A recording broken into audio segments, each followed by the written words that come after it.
गौरव सम्मान समारोह, जहां पर उदयलाल अंजना क्या कुछ कह रहे हैं, सुनते हैं। पहुंच पाया था। उस दिन भी इनसे वादा किया था कि चित्तौड़ का कार्यक्रम रखोगे। जब जिन साथियों के साथ कोरोना में काम किया उनका सम्मान होगा तो उसमें पारितोषिक देने में भी आनंद आएगा और वो यादें भी ताज़ा हो जाएगी।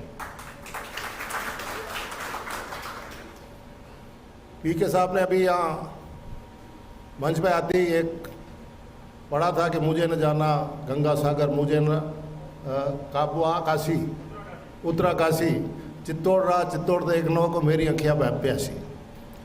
तो ये तो इनको चित्तौड़ से इतना प्रेम है कि इन्होंने इसके लिए ईटीवी सर के चैनल को छोड़ कर भी यहाँ चित्तौड़ में बैठे हुए हैं और फर्स्ट इंडिया ने ऐसी विभूति को यहाँ देख करके हेड बना करके बिठा रखा है जिनका अपना प्रेम है। और कहीं भी पूछते हैं, मैंने दसुरा जी से पूछा एक दिन कि वो कहा तुम्हारा साथी, वो तो पी के गया। अरे मेरे को पी अब इनके पिताजी ने तो शायद नाम प्रमोद कुमार रखा होगा, पुष्प कुमार रखा होगा, लेकिन शायद इनको पीके पसंद आया तो ये रख लिया था, इसलिए बताइए इनको बहुत बहुत।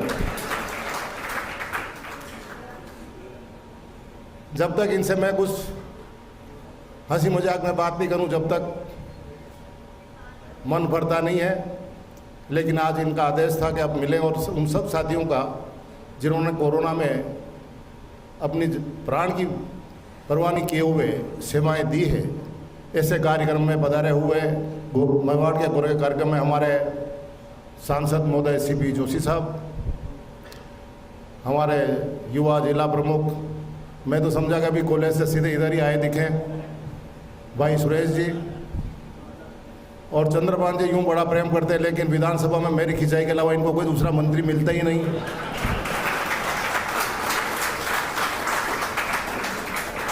हमारे गांव में कहावत है कि अंधा उठे और घर वालों को कूटे।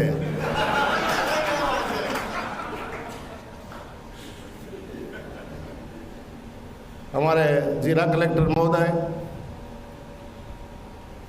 संदीप शर्मा, अध्यक्ष नगर पालिका चित्तौड़गढ़, प्रेम जी जिनका नाम ही प्रेम जी है तो फिर,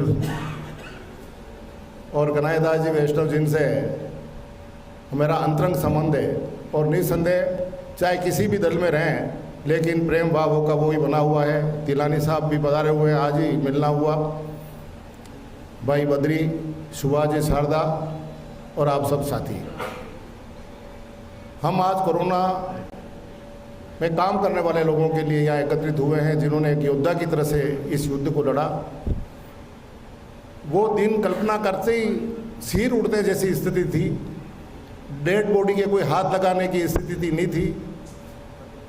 यहाँ तक कि बेटा बेटी भी माँ बाप की डेड बॉडी को छोड़ करके चल देते थे, अस्पताल में कोई लेने वाला नहीं था, घर से कोई बाहर नहीं निकल रहा था।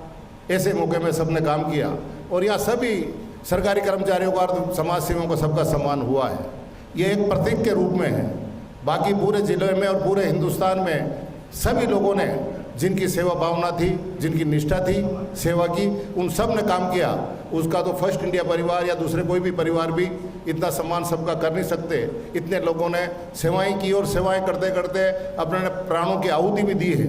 लेकिन फिर भी एक प्रतीक के तौर पर जिन साथियों को चुना है, इसके लिए मैं फर्स्ट इंडिया परिवार को बधाई देता हूं। और जो सरकारी कर्मचारी का सम्मान किया है, एक बात यूँ भी मान लें हम कि सरकारी कर्मचारी तो बंधे हुए कानून से, सरकार के निर्देश भी थे, सभी जूझ रहे थे, हम भी उसमें शामिल हैं, हम भी जनसेवक हैं, हमें भी काम करना था, कलेक्टर साहब भी हैं, दूसरे भी हैं। लेकिन समाज सेवी व्यक्ति जो केवल निष्ठा से कि मानवता की हमें सेवा करनी है इसलिए आगे आए और अपने प्राणों को हथेली पर लेकर काम किया, इनको पूरी बहुत बहुत बधाई। भगवान से करें कि आगे ऐसे दिन नहीं आवे, लेकिन ऐसी परेशानी आ जाए तो निसंदेह इस प्रकार के अगर हम सम्मान का आयोजन करते रहेंगे तो लोगों का मन बढ़ेगा और हम देते क्या है समाज में इकट्ठे होकर के। ऐसे व्यक्तियों ने जिन्होंने उस समय काम किया उनका सम्मान करना चाहिए। कलेक्टर साहब हमारे युवा से प्रौढ़ सेवा में हैं, जिनकी पर RS की सेवाएं दी है, कई SDO कई डायरेक्टर सब पद पे रहे हैं, कलेक्टर के रूप में यहाँ पहली बार आए। मैंने तो ऐसा कलेक्टर नहीं देखा हो कि जो कोरोना काल में जिस दिन ताऊ ते तूफान आया था उस दिन सभी कर्मचारियों को, अधिकारियों को लेकर के कलेक्ट्री में सो जाए ऐसा कलेक्टर आज से पहले तो मेरे को अंदाज से कोई नहीं आया। जब ताऊते आने की संभावना थी, सब जगह ऑक्सीजन की कमी थी, क्योंकि वो दिन तो याद आ जाते हैं जब याद करते हैं। तो ऑक्सीजन कहीं नहीं मिल रही थी। हमारे वहाँ भी एक ऑक्सीजन प्लांट है, उसने भी काफ़ी सेवाएं दी।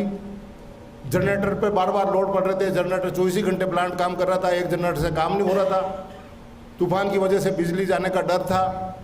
इन्होंने, कलेक्टर साहब ने मेरे को भी कहा, सर आपके यहाँ आपकी फैक्ट्री में जनरेटर है 125 MVA का, वहाँ है साहब, तो हमें आज रात को वहाँ दे दो। मैं को साहब वो तो स्टैंड बाय है, हमारा फैक्ट्री में बिजली से काम चलता है, वो तो स्टैंड बाय है, ट्रैली से खींच के वहाँ पहुँचने में 10 मिनट लगेंगे, 15 मिनट में लगेंगे, क्योंकि 15 किलोमीटर है, आराम से 15-20 मिनट में वहाँ पहुँच जाएगा। कभी लाइट की गड़बड़ हुई तो कि नहीं साहब 15 मिनट भी मैं तो 10 सिलेंडर और भरेंगे, इसलिए आप तो पहले ले जाके खड़ा कर दो। तो इनके आदेश पर मुझे रात को ही मेरे जनरेटर भी ले जा करके वहाँ खड़ा किया और रात भर ये कलेक्ट्री में रहे। इतने चिंतित आदमी, अगर टीम इंचार्ज इतना सीरियस है तो निसंदेह कर्मचारी भी साथ में काम करते हैं। तो निसंदेह हमें कोरोना काल के वो सब दिन बहुत अच्छी तरह से याद आ रहे हैं जब इसके लिए आए हैं, लेकिन उन दिनों को भूलना नहीं चाहिए। और आगे ऐसी विपत्ति आए तो सबको समाज की सेवा के लिए तत्पर रहना देना चाहिए। यही हमें फर्स्ट इंडिया परिवार ने ये यहाँ बुलाकर ये सम्मान दिया है। सभी साथियों को जिनको यहाँ सम्मान किया उनको बहुत बहुत बधाई। जो यहाँ नहीं पहुँच पाए, जो इस फर्स्ट इंडिया चैनल के मार्फत तो निसंदेह प्रसारण होगा जब सबको मालूम पड़ेगा, तो जिन लोगों ने तय दिल से कोरोना काल में सेवा की है उन सबको मेरी ओर से बहुत बहुत हार्दिक शुभकामना, बहुत बहुत धन्यवाद। फर्स्ट इंडिया परिवार को बहुत बहुत शुभकामना, धन्यवाद। जय हिंद।